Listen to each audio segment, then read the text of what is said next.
Você já olhou para o seu filho, ou para o seu pai, para a sua mãe, e sentiu que havia um abismo entre vocês que você não sabia como atravessar? Já ficou em silêncio numa mesma casa, dividindo o mesmo teto, o mesmo sobrenome, às vezes a mesma mesa.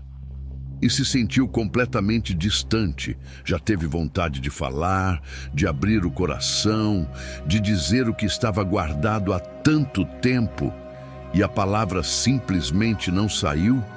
Se sim, você precisa saber que isso não é fraqueza, não é falha sua, não é sinal de que algo está definitivamente quebrado. É uma dor que mora no coração de milhões de famílias ao redor do mundo e que muitas pessoas carregam sozinhas, em silêncio, achando que são as únicas. Não são. E você não é.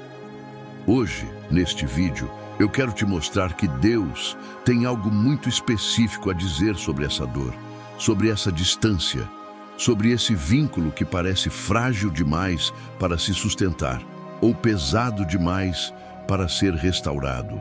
Existe uma palavra para isso, e ela vem de muito mais fundo do que qualquer conselho humano pode alcançar. Fica comigo até o fim. Pensa comigo numa ponte, não uma ponte decorativa, uma ponte de verdade, daquelas que ligam dois lados que jamais se tocariam sozinhos, dois pedaços de terra separados por água, por distância, por um vão que nenhum dos dois lados consegue cruzar sem ajuda. A ponte não elimina a distância, ela a atravessa. E o que a sustenta, o que garante que ela não vai ceder no meio do caminho, não é a força de quem caminha sobre ela, é a estrutura que foi colocada antes de qualquer pessoa dar o primeiro passo. A relação entre pais e filhos é assim. O vão existe. Em muitas famílias ele é real, profundo e cheio de história. Porém, Deus é a estrutura que sustenta a travessia. Agora eu sei que você pode estar pensando uma série de coisas nesse momento. Talvez você seja pai ou mãe e esteja se perguntando: já é tarde demais para consertar o que eu fiz? Talvez você seja filho ou filha e esteja se perguntando: por que eu ainda carrego essa dor se já tentei de tudo? Talvez você esteja no meio de um conflito que parece não ter saída, ou então num distanciamento que já dura tanto tempo que virou normal. E o que dói não é mais a briga, é o silêncio. Eu entendo essas perguntas. Eu sei o peso que elas carregam. E a palavra de Deus não ignora nenhuma delas.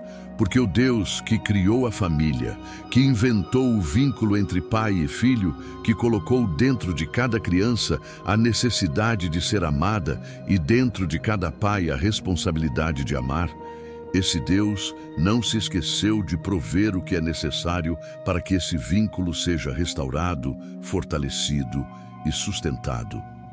Mesmo quando parece impossível. Especialmente quando parece impossível. Antes de continuar, só um segundinho.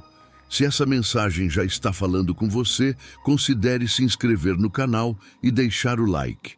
É simples, é rápido e ajuda essa palavra a chegar em mais famílias que precisam ouvir isso hoje. Obrigado de coração. Quero te contar a história de um pai e de dois filhos. É uma das histórias mais conhecidas de toda a Bíblia e também uma das mais mal compreendidas, porque a maioria das pessoas lembra dela como a história do filho pródigo. Porém, ela é, acima de tudo, a história de um pai. Um filho mais novo foi até o pai e pediu a sua parte da herança antecipada. Em termos práticos, era como dizer: você vale mais para mim morto do que vivo, me dê o que é meu. É uma das cenas mais dolorosas que qualquer pai poderia imaginar. E o pai deu, sem discutir, sem punir. Deixou o filho ir. O filho foi embora, gastou tudo. Chegou ao fundo do poço, literalmente cuidando de porcos num país estrangeiro, com tanta fome que olhava para a comida dos animais com inveja.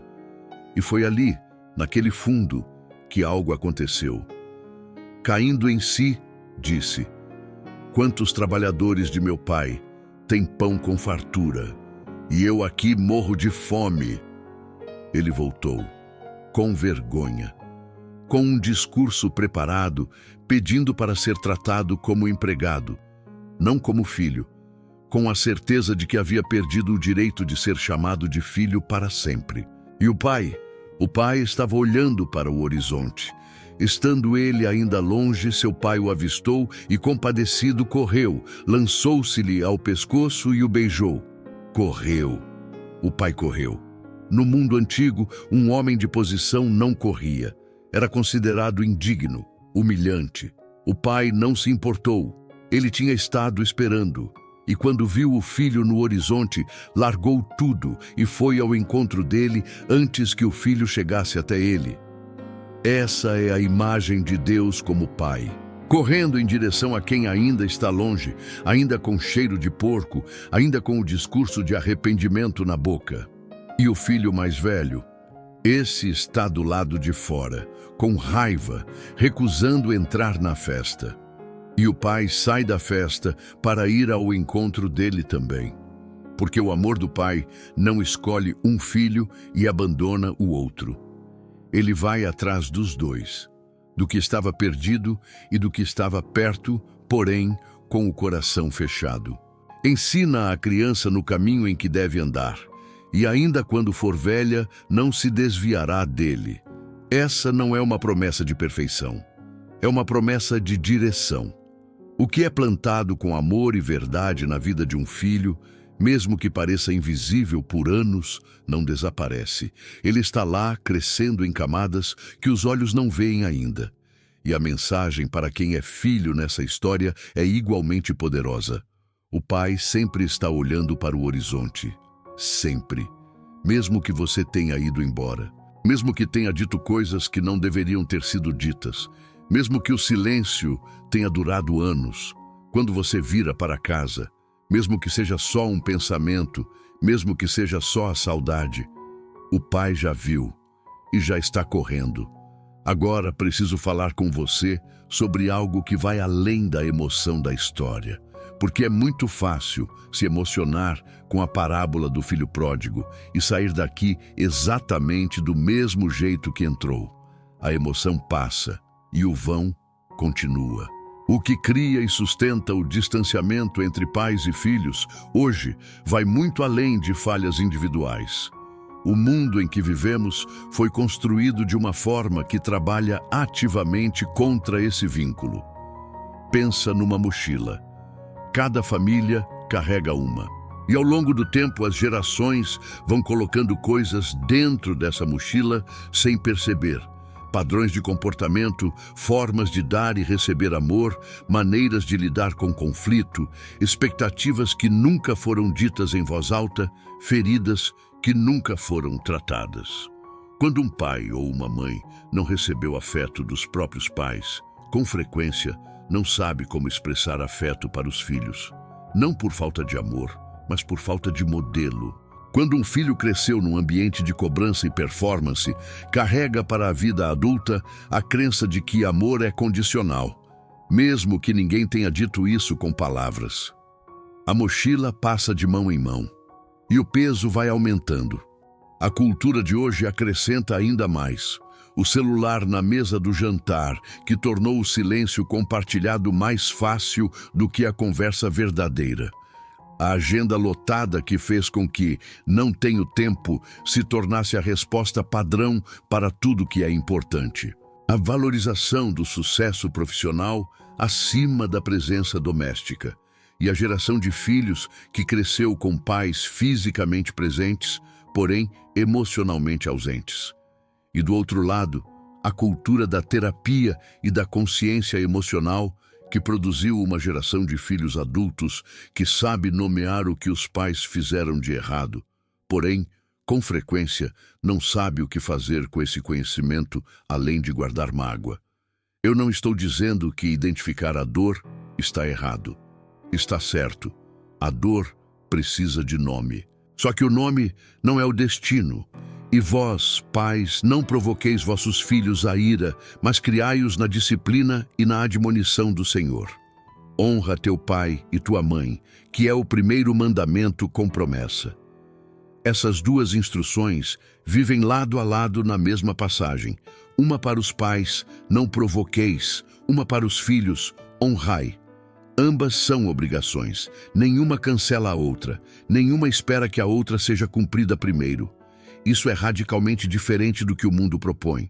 O mundo diz: você só tem obrigação com quem cumpriu a parte dele. A palavra de Deus diz: a sua responsabilidade diante de Deus existe independente da responsabilidade que a outra pessoa cumpriu ou deixou de cumprir. Isso não é injusto, é libertador. Porque significa que a restauração do vínculo não está presa à decisão de outra pessoa. Ela começa com a sua. Agora quero te fazer uma pergunta direta. Não com julgamento, com cuidado. Você, que é pai ou mãe, quando foi a última vez que você disse "eu te amo" para o seu filho, sem que houvesse um motivo específico? Quando foi a última vez que você perguntou como ele estava de verdade e ficou em silêncio tempo suficiente para ouvir a resposta? Quando foi a última vez que você pediu desculpa por algo, não porque precisava resolver um conflito, mas porque reconheceu que errou e seu filho precisava ouvir aquilo? E você, que é filho ou filha, quando foi a última vez que você tentou enxergar o seu pai, a sua mãe, como uma pessoa, com história, com feridas, com limitações, ao invés de enxergá-los apenas como o papel que deveriam ter cumprido na sua vida? Quando foi a última vez que você escolheu a conversa ao invés do silêncio? Essas perguntas não têm resposta certa. Elas têm uma função: criar um espaço honesto dentro de você. Porque restauração não começa com uma declaração grandiosa. Começa com um gesto pequeno, verdadeiro e intencional. Um telefonema, uma frase. Uma tarde juntos sem celular. A decisão de tentar de novo, mesmo com medo de ser rejeitado. O filho pródigo não voltou com garantia de que seria recebido bem. Ele voltou porque a fome de pai era maior do que o medo da rejeição. E o pai correu antes que o filho chegasse, o que significa que a disposição do pai estava lá muito antes de o filho tomar a decisão de voltar. Você pode ser qualquer um dos dois nessa história. Você pode ser o filho que ainda não voltou. Você pode ser o pai que ainda está olhando para o horizonte. Você pode ser o irmão mais velho que está do lado de fora, com tudo em ordem por fora e o coração endurecido por dentro. Em todos os casos, Deus está na festa. E Ele saiu para encontrar você onde você está. A pergunta que fica é simples: você está disposto a se mover? Porque esse vínculo que parece impossível de restaurar, Deus já estava trabalhando nele antes de você abrir esse vídeo. A semente que foi plantada pode ter crescido debaixo da terra por anos sem que você visse. E chegou a hora de regar com oração, com decisão e com presença. Vamos fazer isso juntos agora. Fecha os olhos agora, respira fundo, coloca a mão no coração e deixa aparecer o rosto da pessoa que veio à sua mente enquanto você ouvia essa mensagem. Pai, mãe, filho, filha, deixa esse rosto estar presente aqui e ora comigo. Pai amado, estamos diante de Ti neste momento com corações que carregam histórias longas, histórias de amor que às vezes não soube como se expressar, de distância que foi crescendo sem que ninguém tivesse planejado, de palavras que foram ditas e que machucaram, de palavras que nunca foram ditas e que também machucaram. Agradecemos porque Tu és um Deus que conhece cada detalhe dessas histórias. Que Tu estavas presente em cada momento que foi difícil, em cada silêncio que pesou, em cada tentativa que não funcionou. Agradecemos porque Tu não cansas de restaurar o que parece quebrado para sempre. Hoje, com honestidade, confessamos diante de Ti. Confessamos as vezes em que escolhemos o orgulho no lugar da aproximação. Às vezes em que deixamos o ressentimento falar mais alto do que o amor. Às vezes em que esperamos que a outra pessoa desse o primeiro passo enquanto nós ficamos parados. Confessamos as feridas que carregamos e que às vezes fizemos outros carregarem também. Confessamos que às vezes foi mais fácil se afastar do que tentar de novo. Pedimos que tu restaures, que a tua mão toque cada vínculo que está partido, cada silêncio que durou tempo demais, cada coração que está esperando uma aproximação e não sabe pedir. Pedimos sabedoria para encontrar as palavras certas, coragem para dar o primeiro passo, mesmo sem garantia de como será recebido. Paciência para entender que restauração é um processo e não um momento. Amor que vai além do que sentimos, o amor que só tu podes colocar dentro de nós. Declaramos que cremos que o que parece impossível para nós está dentro do teu poder. Que assim como o pai da parábola correu ao encontro do filho, tu corres ao nosso encontro agora. E que com a tua graça somos capazes de correr também, em direção às pessoas que amamos e que precisam de nós. Guardamos cada família representada nessa oração em tuas mãos, Senhor. A que está em conflito aberto, a que está em silêncio distante, a que está tentando de novo pela 10ª vez. Todas elas estão sob o teu cuidado. Em nome de Jesus, confiamos. Amém. Se essa oração tocou o seu coração, eu quero te pedir uma coisa muito simples. Escreva nos comentários agora mesmo a frase: Deus restaura a minha família. Deixa isso registrado, porque sua declaração pode ser exatamente o que alguém que está passando pela mesma situação precisa ler hoje para não desistir. Se você ainda não se inscreveu no canal, faça isso agora. É aqui que a gente se encontra toda semana com uma palavra nova para fortalecer a sua caminhada. E se esse vídeo falou com você, deixa o like. Isso ajuda essa mensagem a alcançar mais famílias que precisam ouvir que restauração é possível. Tem um material especial esperando por você no primeiro comentário fixado. Foi criado com muito cuidado para quem quer aprofundar a caminhada com Deus e fortalecer os vínculos que importam. Que Deus abençoe a sua família. Que Ele aproxime o que está distante, cure o que está ferido e fortaleça o que já está de pé. Até o próximo momento juntos.